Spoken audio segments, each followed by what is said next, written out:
23 senadores investigados na Lava Jato ficam sem foro privilegiado se não se elegerem em 2018. Carmen Lúcia suspende a posse de Cristiane Brasil no Ministério do Trabalho. Aumento do IPTU assusta moradores de Santo André. Festival de Verão do Riacho Grande bate recorde de público. Microempreendedores individuais com CNPJ suspenso têm até amanhã para se regularizar e evitar o cancelamento. Confira os gols da segunda rodada do Paulistão. Segunda-feira, 22 de janeiro de 2018.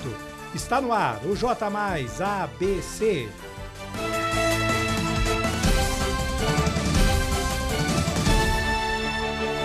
Olá, boa noite e bem-vindos a mais uma edição do J mais ABC. 23 senadores, alvos da Operação Lava Jato ou de desdobramentos da investigação, ficarão sem o chamado foro privilegiado se não se elegerem em 2018. O número de parlamentares nessas condições é quase a metade dos 54 senadores cujos mandatos terminam neste ano. Entenda melhor sobre os detalhes deste assunto na reportagem a seguir. O foro por prerrogativa de função, o chamado foro privilegiado, é um direito que tem, entre outras autoridades, presidente, ministros, senadores e deputados federais de serem julgados somente pelo Supremo. Sem isso, os senadores passariam a responder judicialmente a instâncias inferiores. Como alguns são alvos da Lava Jato, poderiam ser julgados pelo juiz Sérgio Moro, responsável pela operação em Curitiba. Entre os investigados que podem ficar sem mandato e, consequentemente, sem foro privilegiado a partir de 2019, estão integrantes da cúpula do Senado. São casos do presidente da Casa, Eunício Oliveira, do PMDB do Ceará, o líder do governo e presidente do PMDB, Romero Jucá, de Roraima, o líder do PT, Lindenberg Farias, do Rio de Janeiro, e do líder da minoria, Humberto Costa, do PT de Pernambuco. Os quatro são alvos da Lava Jato. Gleisi Hoffmann, do PT do Paraná, Aécio Neves, do PSDB de Minas Gerais, Aloysio Nunes, de São Paulo, também fazem parte da lista negra. Nas eleições gerais de outubro, 2/3, ou seja, 54 das 81 cadeiras do Senado serão disputadas pelos candidatos. Os mandatos de senadores são de 8 anos. Para os demais parlamentares, são de apenas 4. A cada eleição, uma parcela do Senado é renovada. Em 2014, houve a renovação de 1/3 das vagas, um total de 27. Cada unidade federativa elegeu um senador.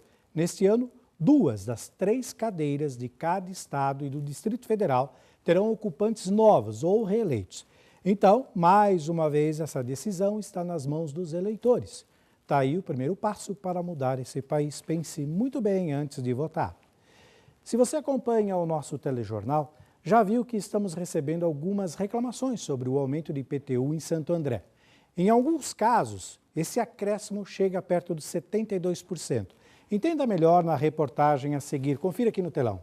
Como todo começo de ano, as contas não param. Porém, para os moradores de Santo André, a situação ficou ainda pior quando eles receberam o carnê do IPTU de 2018. Para alguns munícipes, o aumento do IPTU chegou perto dos 75%. E este total está acima do limite estabelecido por uma lei do próprio município. De acordo com a legislação, o teto estabelecido para apartamentos, garagens e comércios é de 60% de aumento. Já para casas é de 50% e para indústrias o valor pode subir até 70%. Já o aumento para os terrenos pode chegar a 80%. Só que o problema não para por aí. O bairro Cidade Recreio da Borda do Campo teve um dos maiores aumentos. No entanto, esse bairro não tem saneamento básico, não tem esgoto e também não tem água encanada. E por se tratar de um bairro que antigamente tinha chácara, as casas foram calculadas como terrenos.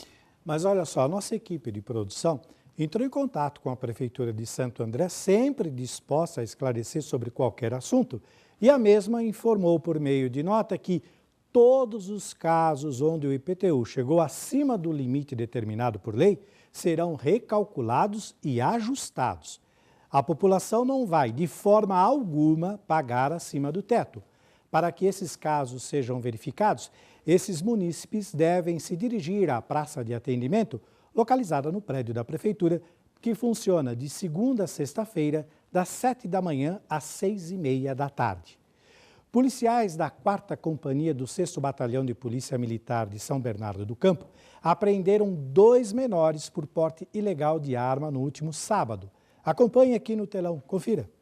O crime aconteceu na tarde do último sábado no Jardim Palermo, em São Bernardo. Durante um patrulhamento, a equipe de apoio ao programa 190 avistou 2 adolescentes que, ao perceber a presença da polícia, demonstraram nervosismo e foi o motivo que causou a abordagem. Foi localizado com um dos jovens um revólver calibre 22, capacidade para 6 tiros, sem munições. Com o outro adolescente, não foi localizado objetos de interesse policial. Os indivíduos confessaram que estavam no bairro à procura de vítimas.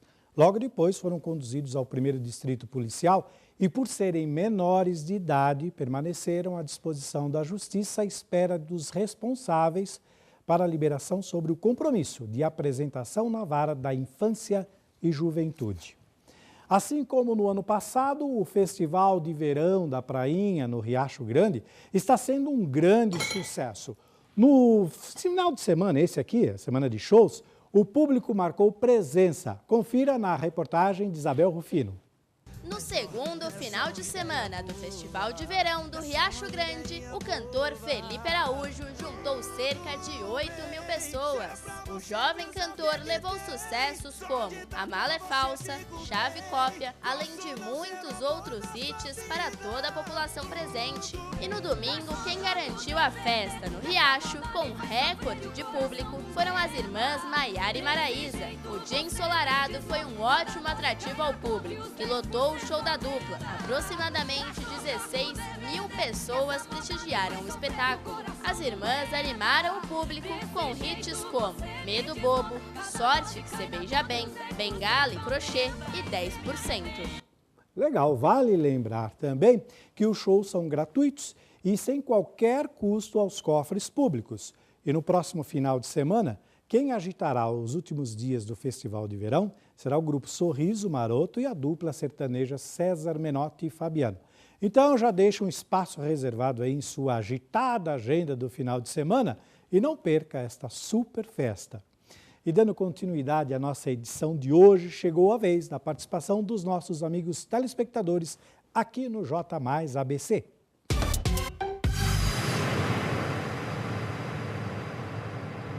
Você, amigo telespectador, pode participar do J Mais ABC mandando sua opinião, críticas, sugestões e principalmente denúncia. O importante é que você fale sempre aqui com a gente. Caso tenha alguma coisa errada aí na sua rua ou no seu bairro, mande uma mensagem aqui para o nosso telejornal. Como fazer isso? É muito fácil, eu explico agora. A mensagem você manda pelo nosso WhatsApp, que é o seguinte, papelzinho e caneta aí, ó, 97233 5094. 97233 5094. Você também pode enviar pelo nosso Facebook, que é muito simples, viu? PV Mais ABC. E aproveite quando estiver lá para curtir a nossa página e também para ficar por dentro de todas as notícias. Mas olha, é importante que você deixe o seu nome completo e de onde está falando. E se puder, mande a sua foto também, viu? Participe, utilize mais esta ferramenta que estamos disponibilizando. E quem sabe, o seu assunto é selecionado por nossa produção e você ainda aparece inteirinho aqui, ó, na telinha da TV+. E o mais importante é que você ainda consegue chamar a atenção em relação ao problema apontado. Então vamos ver quem são os nossos participantes de hoje? Olho no telão, acionando aqui o nosso... Hoje nós temos uma única participação, porque é um serviço de utilidade pública e a gente deu muita atenção para isso e contamos agora com a sua ajuda também. Quem manda é a Camila Bueno, de São Caetano, ela mandou via Facebook. Olha só o problema. Boa noite. Meu tio está desaparecido há 5 dias. Joilson Xavier Neves, de 57 anos, morador do bairro Jardim Lusitano, na cidade de Mauá, saiu de casa no dia 17 de janeiro por volta do meio-dia, sem documentos, e desde então não retornou. Ele saiu sem dizer para onde iria e, apesar de não ter histórico de problemas psicológicos, acreditamos que ele possa ter passado mal ou ter perdido a memória. Joilson tem uma esposa, 2 filhos, uma neta e próximo de ser avô novamente. A filha casou-se no fim de semana do dia 13, ou seja, a sua vida estava sendo marcada por fortes emoções. Não sabemos se alguma delas influenciou de alguma forma o seu desaparecimento. O Corpo de Bombeiros já deu entrada na mata fechada. Estamos com um mutirão de mais ou menos 70 voluntários ajudando, mas até o momento seguimos sem notícias. Camila Bueno. Nós temos a foto da pessoa que ela se refere, do tio dela, está aqui, olha. Se você aí de casa, por acaso, vir esta pessoa, o Joilson, por favor, entre em contato. Pode entrar em contato com a gente também, não tem nenhum problema, nós estamos aqui para ajudar. Ele desapareceu, portanto, é um serviço de utilidade pública que nós estamos prestando aqui, tá bom? Mais uma vez, fique bem atento aqui, olha, a imagem dele. Isso, coloca na tela cheia, bacana. Então é isso aí, pessoal. Vamos ver se a gente também consegue ajudar a Camila, tá certo? Muito bem. Agora um esclarecimento importante. Nós deixamos aqui um espaço aberto para as empresas ou órgãos citados nas mensagens para que possam se manifestar, se defender ou se justificar. Não é o caso de hoje. Hoje nós esperamos o seu contato caso você tenha alguma notícia, tá? O espaço está aberto. E mais uma vez agradecemos a todos que estão participando desse quadro. Para reforçar, o nosso WhatsApp é 972335094 e o nosso Facebook TV Mais ABC. Participe! Nós vamos para mais um rápido intervalo e aproveite esse tempinho e vá lá na nossa página do Facebook e deixe seu like para acompanhar as notícias do nosso portal. No próximo bloco, ministra Carmen Lúcia suspende posse no Ministério do Trabalho.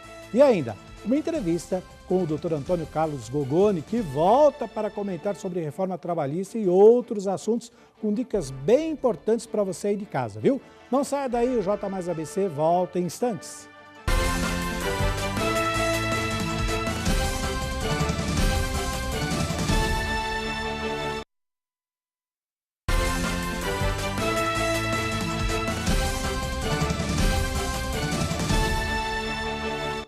Você que acompanha o J Mais ABC já conhece o nosso quadro Opina Mais.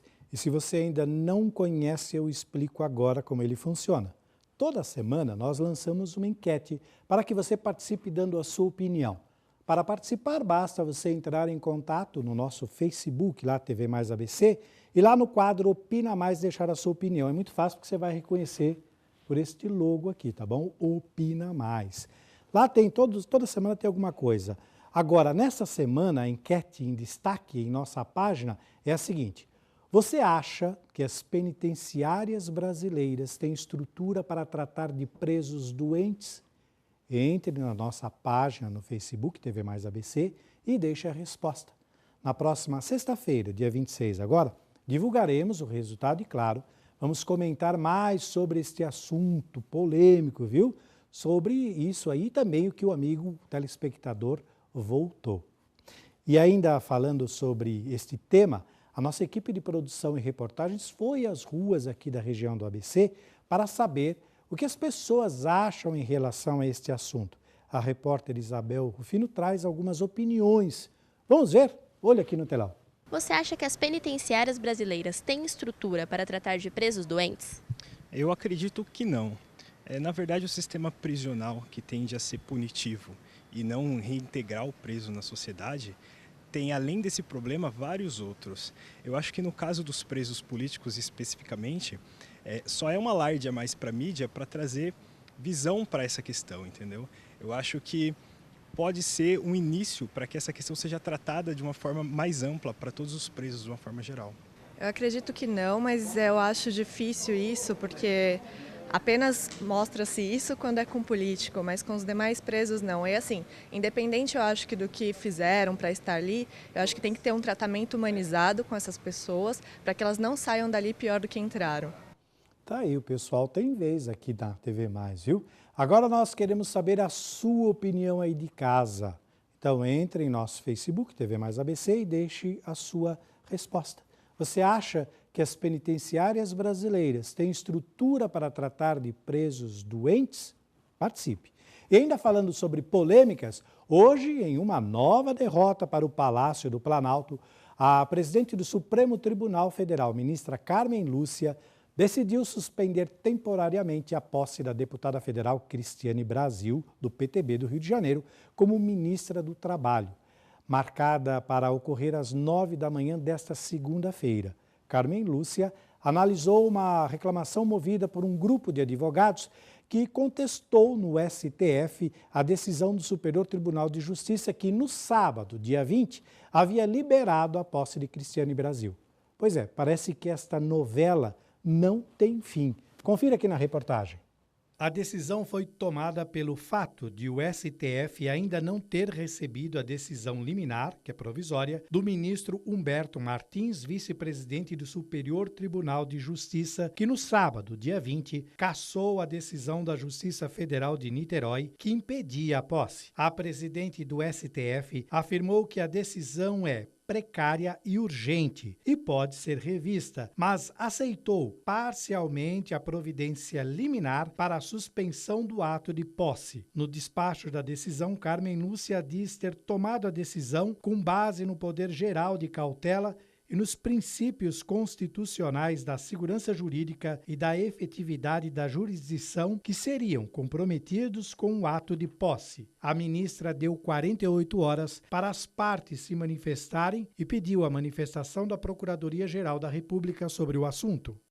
O governo de Michel Temer já havia perdido vários outros recursos protocolados no Tribunal Regional Federal, a segunda instância da Justiça Federal lá no Rio de Janeiro, e teve que desmarcar a primeira posse de Cristiane Brasil, que estava prevista para o dia 9 de janeiro. Temer tentava impedir a todo custo que o processo chegasse às mãos de Carmen Lúcia para evitar novo atrito entre presidentes de poderes, já que ela já havia barrado um decreto de indulto presidencial lá em dezembro, que ampliava os benefícios a presos condenados por crimes de corrupção passiva e lavagem de dinheiro. O processo de Cristiane Brasil foi sorteado para o ministro Gilmar Mendes, mas como o STF está em recesso, coube a presidente, que responde pelo plantão da corte nesse período. Depois de um período de merecidas férias, recebemos aqui, agora, nos estúdios da TV+, o Dr. Antônio Carlos Gogoni, que volta para tirar dúvidas e esclarecer alguns pontos sobre a reforma trabalhista e outros assuntos. Boa noite, meu amigo, muito obrigado por sua presença, seja bem-vindo, gozou das suas férias, descansou e agora está de volta ao batente. Muito obrigado, jornalista Gil Latoreira. Na verdade, eu descansei carregando pedras. Enchendo laje. Na verdade, esse período de recesso forense, nós lá do escritório, nós aproveitamos para colocar as coisas internas... Casa em dia, né? Casa em dia. E mesmo assim, existiram alguns assuntos de urgência e de relevância que me fizeram colocar paletó e a gravata e continuar. Conhecido como indumentária, né? E não largar os processos. As vestes talares, né? Mas também as coisas não param de acontecer, né, Gogoni? Exatamente. Não para de acontecer. Veja pela notícia que você deu aí, colegas meus advogados, eu sempre brinco que não devem mexer com advogados, porque acaba dando nisso. Tá vendo? Dá um problema Virou violento. Uma novela, né? Virou uma novela. Virou uma novela. E o que ocorre? A presidente Carmen Lúcia, ela poderia ter decidido monocraticamente, ou seja, ela poderia ter decidido sozinha. Ela não o fez e colocou o governo Temer em mais uma fritura. Mais uma fritura. Que acaba sendo uma situação extremamente desgastante para esse governo, que a princípio, eu até entendo que o presidente Temer passou quase 30 anos como deputado federal, conhece os meandros e sabe que sem o parlamento o governo não consegue andar. Então ele criou um governo de semi-parlamentarismo, entendeu? Que na verdade ele é parlamentarista. E assim sendo, ele quer distribuir o ministério num sentido de coalizão. Mas infelizmente está parecendo mais de cooptação do que de coalizão. E agora é interessante que mexe justamente com o Ministério do Trabalho, que o senhor vem sempre aqui às segundas-feiras falar sobre assuntos trabalhistas e tudo mais. Pois é muito ruim para o presidente essa situação. Eu entendo que ele quis inserir novamente o ex-deputado Roberto Jefferson na cena política, tentando nomear a filha dele, né, a Cristiane Brasil. Todavia, não tendo sucesso nesse sentido, conversasse lá com a bancada do PTB para indicar um outro nome, porque esse desgaste é ruim para todo mundo. Claro. E o Ministério do Trabalho fica acéfalo, entendeu? E não é bom para o brasileiro. Com ministro já é difícil andar, agora sem ministro não anda mesmo, né? Não tem como. Agora, além dessas questões trabalhistas, o senhor veio hoje aqui com um assunto novo, não é verdade? Pois é, eu entendo que nós esgotamos a situação da reforma trabalhista, todavia eu estou à disposição para responder eventuais questionamentos, não tem problema nenhum. O que eu gostaria de trazer para nós inovarmos a situação são os direitos do consumidor, notadamente para os devedores bancários. Pois é, cartão de crédito, cheque especial, nessa época do ano está todo mundo estourado, com tudo para pagar agora, tudo que é IP está aí, né? IPTU, IPVA. Na verdade, o brasileiro em si ele é condicionado a buscar sempre um empréstimo, quer seja através do cartão de crédito, quer seja através do crédito rotativo do cheque especial, e os bancos vêm infringindo as normas legais de uma forma muito assintosa, de sorte que nós temos patrocinado no escritório várias ações contra bancos e contra cartões de crédito, que acaba muitas vezes sendo vinculado às contas bancárias e aos próprios bancos. São raros os cartões de créditos que não são vinculados às instituições financeiras. E nós temos tido êxito, Gil. Então, eu estou aqui à disposição para responder a esses devedores bancários, de que forma que se pode buscar a justiça. Aí muitos falam, mas aí eu perco um bom relacionamento com o banco. Não, eu já tenho até uma pergunta que a produção me mandou. Hoje, todo mundo com esse problema de cheque especial, cartão de crédito, um cliente que está com esse problema, uma dívida quase que impagável, num determinado banco, ele pode juntar toda essa dívida e procurar uma outra instituição financeira para que esta possa pagar, liquidar essa dívida de uma forma melhor para ele? O que acontece? Pode fazê-lo. Sim. Porque geralmente os bancos, quando veem que o cliente está em uma situação ruim, eles começam a oferecer um outro tipo de crédito para pagar aquele. E o cliente bancário, ele fica cada vez mais refém dessa situação. Ele não sai nunca. Existem até casos extremos de suicídio. Eu já ouvi. Entendeu? Também. Isso é muito... Empresários que não conseguem pagar. E a justiça está aí para socorrer essas pessoas. Uma pessoa que está numa situação dessa, completamente sem solução, ele não sabe mais o que fazer, qual é o primeiro passo que ele deve tomar quando a dívida no banco está astronômica, cartão de crédito, giro, empréstimo, enfim, ele usou todos os recursos de crédito. Qual é o primeiro passo? Junte toda a documentação e procure um advogado. Perfeitamente. E, se possível, procure o Dr. Gogoni, que eu ficarei muito satisfeito e vou orientar, independente de deixar a ação para que nós façamos ou não, eu estaria à disposição para orientação.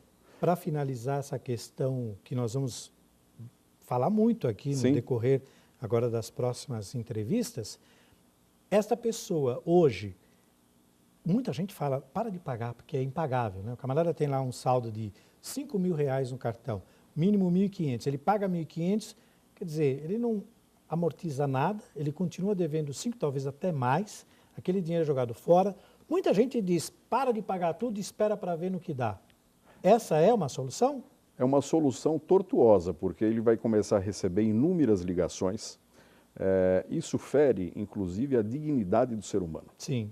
Porque o ser humano, em regra, a média geral, são pessoas simples, entendeu? Que acabam sendo levados a essa armadilha bancária.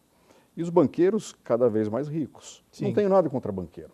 Eu acho que é uma atividade econômica que tem que ser exercida. E pode ser exercida, a Constituição permite, entendeu? Agora, a Constituição, ela veda determinadas... A Constituição e as leis extravagantes, em especial o Código de Defesa do Consumidor. Eles vedam expressamente essa cobrança excessiva. E nós lá no escritório, nós nos utilizamos de um economista, porque advogado geralmente não entende de número. Sim. Eu até brinco que eu fui para a faculdade de Direito, porque eu não gostava de matemática e outras ciências exatas. Brincadeira, eu fui fazer por vocação, realmente. Todavia, os seres humanos são feridos por conta dessa situação. E não deve se desesperar a esse ponto. O melhor caminho, realmente, até pela dignidade, como o senhor mesmo disse, pela transparência, é juntar toda essa papelada, procurar o advogado e tentar, de uma forma honesta, resolver esse problema. Gogoni, vamos fazer o seguinte, nós vamos lançar isso aí na nossa página no Facebook, essas chamadas, para que as pessoas mandem perguntas para que o senhor venha responder aqui na semana que vem. Eu só gostaria de finalizar dizendo o seguinte: os bancos não respeitam quem fica quieto. Perfeitamente. Não é porque você vai entrar com uma demanda para discutir os seus direitos. Você pode ganhar, pode perder, entendeu? Isso é do jogo... Mas tem que discutir. Do jogo judicial, mas tem que discutir. E o banco não vai deixar de te tratar bem ou de lhe tratar mal em razão disso. Pode ter certeza que não vai haver problema. Está coberto de razão. Obrigado, Gogoni. Então, até segunda-feira que vem. Nós que agradecemos e na próxima segunda-feira... Vamos aprofundar mais. Estaremos aqui para poder sanar as dúvidas. Obrigado. Vou tirar algumas minhas também. Obrigado, Gogoni. Muito obrigado. Nós vamos para outro rápido intervalo. Enquanto isso, passe lá na nossa página do Facebook e deixe seu like. E aproveite para acompanhar as notícias do nosso portal. No próximo bloco tem muito mais notícias para você ficar por dentro de tudo. Tem notícias sobre esporte, números do mercado financeiro, previsão do tempo e outros assuntos aqui no J+. Não sai daí, voltamos em instantes.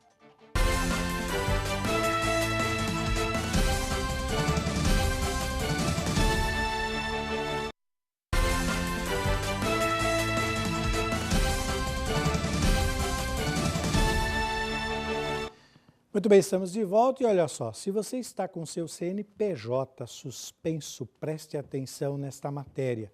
Os microempreendedores individuais, também conhecidos como MEIs, que estão inadimplentes e que tiveram seu Cadastro Nacional de Pessoa Jurídica, o CNPJ, suspenso, podem regularizar a situação até amanhã, terça-feira.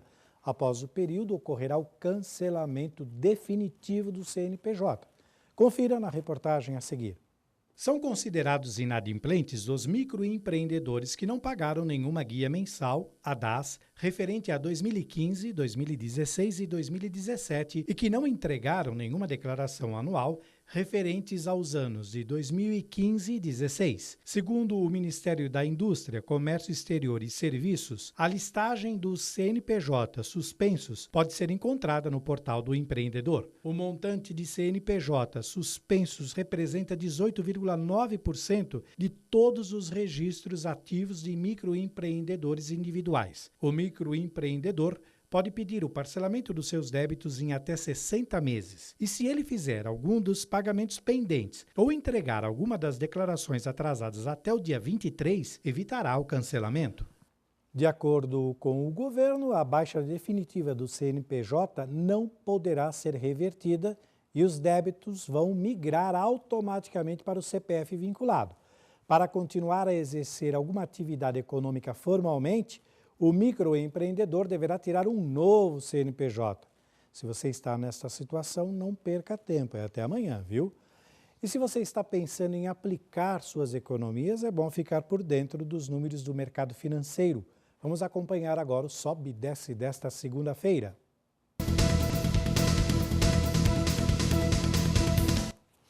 O dólar comercial teve valorização de 0,21%, como você pode ver aqui, cotado a R$ 3,20. O euro fechou a R$ 3,92, com alta também de 0,49%.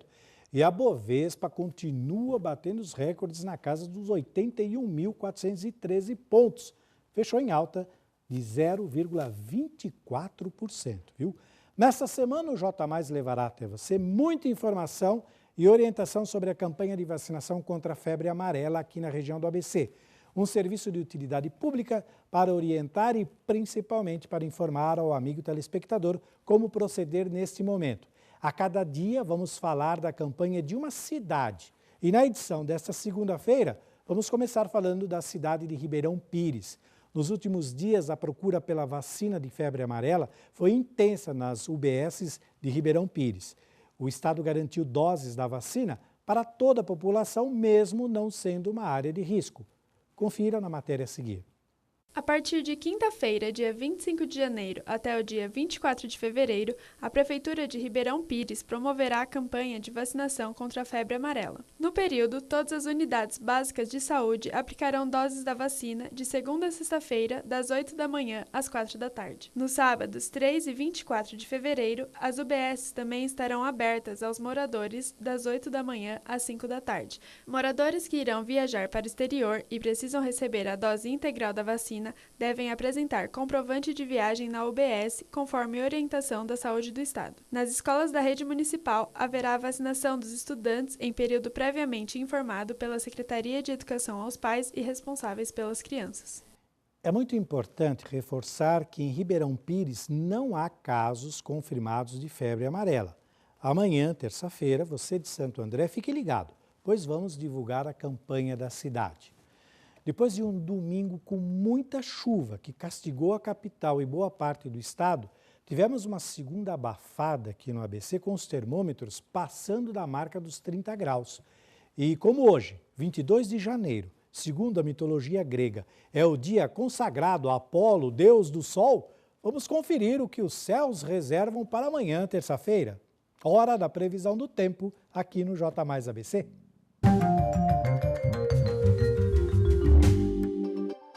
Muito bem, no ABC nós temos mínima de 21, como vai mostrar aqui, ó, em São Caetano, mínima de 21, máxima de 33 graus. Em São Paulo, mínima de 22, máxima de 34 graus. Em São Vicente, que hoje comemora seus 486 anos, mínima de 24, máxima de 32 graus. Em Pindamonhangaba, a terra, olha, de quem? Emílio Ribas, doutor Emílio Ribas, foi quem descobriu a forma que se descobre a contaminação da febre amarela. Ele era de Pindamonhangaba, olha só. Mínima de 20, máxima de 34 graus. Pindamonhangaba é quase divisa com Minas Gerais. Pelé, o rei do futebol de 77 anos, cancelou uma viagem a Londres para assistir a uma homenagem, mas não foi hospitalizado no Brasil, como havia informado uma associação esportiva britânica que organiza o evento. Veja na reportagem. A assessoria do Rei Pelé negou que ele tenha sido hospitalizado. Segundo José Fornos, o ex-jogador está em casa, no Guarujá, no litoral paulista, fazendo fisioterapia. A Associação dos Escritores de Futebol, uma entidade britânica que convidou Pelé para um jantar de gala no domingo, disse que ele não iria ao evento porque desmaiou na última quinta-feira e teria sido hospitalizado. Ainda, segundo a associação, o rei do futebol realizou uma série de exames que teriam indicado uma exaustão severa. Na última segunda-feira, Pelé participou da cerimônia de abertura do Campeonato Carioca com o auxílio de um andador. Pelé é uma das figuras mais conhecidas em todo o planeta e qualquer notícia que envolva seu nome é sem dúvida de interesse geral. E no caso desta que tratamos agora, é bom saber que não passou de um mal-entendido. E o final de semana foi cheio de confrontos interessantes no futebol. É hora de esporte aqui no J+.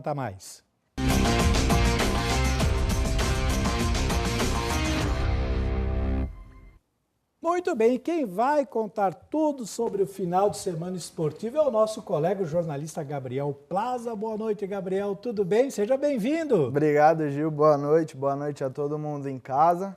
E agora a gente precisa ver os resultados da Copinha, né? Pois é, a Copa São Paulo de Futebol Júnior, a Copinha, agora caminha para os confrontos finais. Então vamos acompanhar aqui no telão esses confrontos. Vamos jogar aqui.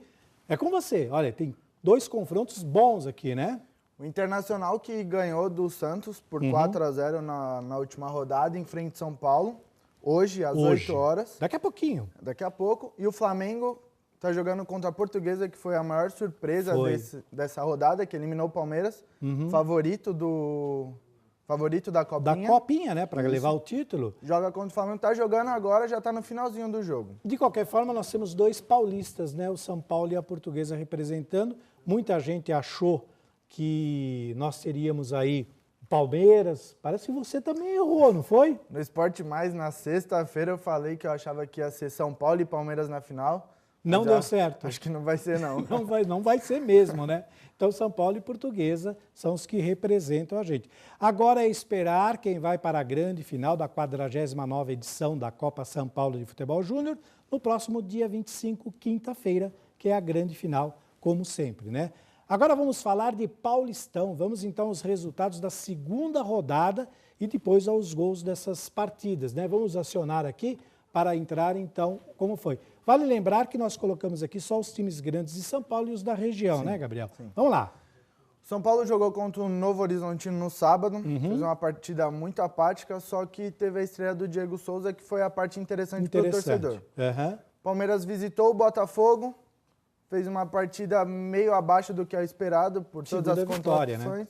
Só que conseguiu duas vitórias em 2 jogos. Jogar em Ribeirão Preto com aquele calorzão no domingo à tarde não é fácil, não. Não é nada fácil. E a equipe do Botafogo estava bem fechada, bem postadinha. Sim, no o primeiro Palmeiras tempo conseguiu sua segunda vitória, que é importante, Sim, né? No primeiro tempo o Botafogo até foi melhor que o Palmeiras. Pois é. O Corinthians jogou com o São Caetano, foi no Pacaembu, só que o mando foi de São Caetano. Não tomou conhecimento, 4-0, o Jadson fez 2 gols. O Corinthians jogou muito bem. O Corinthians, inclusive, esta goleada trouxe de volta confiança para a equipe, né? Para o Fábio Carille poder dar continuidade ao trabalho, né? E também o Júnior Dutra fez seu primeiro gol com a camisa do Corinthians, contratação que veio do Avaí, todo mundo estava com grandes expectativas. Bacana. E aí já fez seu primeiro gol. Tem mais, né? Tem mais uma página aqui, vamos colocar, tá aí, ó. Santo André jogou com o RB Brasil, no estádio 1º de Maio. Que é do São Bernardo. São Bernardo. Isso. Jogou aqui em São Bernardo, foi 1-1, começou ganhando, só que você deu empate no finalzinho do jogo. E o Santos vai jogar agora, 8 horas, também, lá na Vila Belmiro com o Bragantino. O Santos já tem uma vitória, né? O Santos já tem uma vitória. Pode conseguir a segunda como o Palmeiras 6 pontos e os outros. em 2 jogos, sim. Bacana. Agora nós temos os gols destas partidas, não é? Vamos ver então? Vamos lá, roda aí o VT. No estádio 1º de Maio, o Santo André recebeu o RB Brasil e ficou no empate em 1-1. Walterson marcou para o Ramalhão e Éder Luiz deixou tudo igual no segundo tempo. O São Paulo recebeu o Novo Horizontino no Morumbi e não saiu do 0-0. O jogo teve como principal atração a estreia de Diego Souza com a camisa tricolor. Em Ribeirão Preto, o Palmeiras visitou o Botafogo e ganhou de 1-0 com gol de Borja no segundo tempo. Apesar de ser mandante, o São Caetano jogou no Pacaembu e perdeu de 4-0 para o Corinthians. Jadson marcou 2 vezes, Júnior Dutra 1 e Romero fechou a goleada do Timão. Tá aí, os times do ABC não se deram muito bem, mas os grandes estão começando a mostrar para que vieram para o Paulistão. Muita gente fala que os estaduais é uma preparação para todos os outros, mas o Paulista, sem dúvida nenhuma, é o mais difícil de todos, né, Gabriel? O Paulista é o mais forte, no Rio de Janeiro tem aquela regra que pode fazer mais substituições, então no Paulista, além de pouco tempo de pré-temporada, você ainda tem as 3 substituições normais. E tem que ser enfrentar como que tem. O pessoal lá em Ribeirão Preto tá com 50 graus na no cabeça. Mínimo, 50 graus. Valeu, Gabriel. Obrigado, viu? Gente. A partir de agora, o esporte é com você. Então a gente espera você aqui amanhã já, tá bom? Pode deixar, obrigado. Até amanhã, obrigado, viu? E olha só, amanhã você vai ver com ele muito mais, viu? O J+ ABC desta segunda-feira, 22 de janeiro de 2018, termina aqui.